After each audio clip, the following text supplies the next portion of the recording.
एक कहानी ऐसी जगह की है जहां इंसान का दर्द और दुख हवाओं में घुल गया था।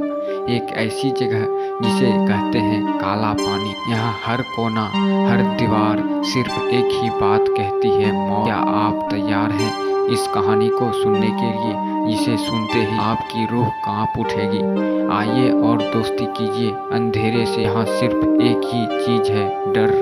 अंधेरा छाया हुआ था, बारिश की बूंदें धीरे धीरे गिर रही थी और जंगल की ठंडी हवा की सरसराहट के साथ दूर से उल्लू की चीख सुनाई दी थी। घने पैरों के बीच एक पुरानी खंडहरनुमा हवेली खड़ी, जिसके दरवाजे एक पुराना ताला लटका हुआ है।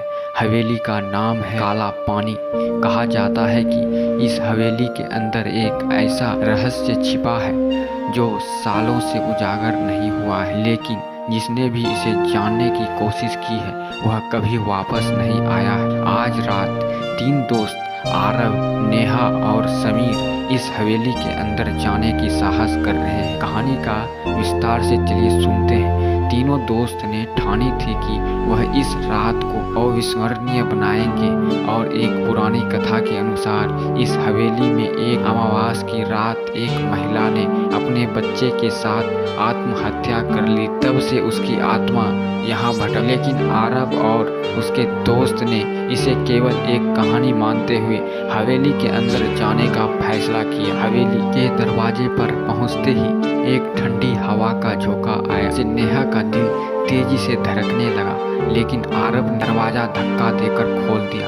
अंदर का माहौल बहुत ही अजीब। फर्श पर धूल की माटी परत, दीवारें पर मकड़ियों की जालें और एक अजीब सी सरन की गंध। जैसे ही वो अंदर घुसे दरवाजा अपने आप बंद हो गया। दोनों दोस्तों ने एक दूसरे की ओर देखा, लेकिन वो आगे बढ़ने का फैसला करते हुए पुराने काले लकड़ी की सीढ़ियों की ओर बढ़े। सीढ़ियों से ऊपर जाने के बाद उन्होंने एक बड़ा कमरा मिला। कमरे में एक बड़ा धूल भरा आईना था।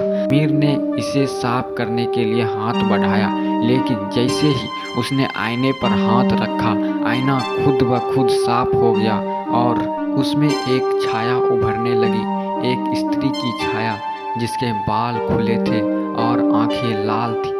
नेहा की सांसें थम गई, वह पीछे हटने लगी, लेकिन तभी दरवाजा जोर से बंद हो गया।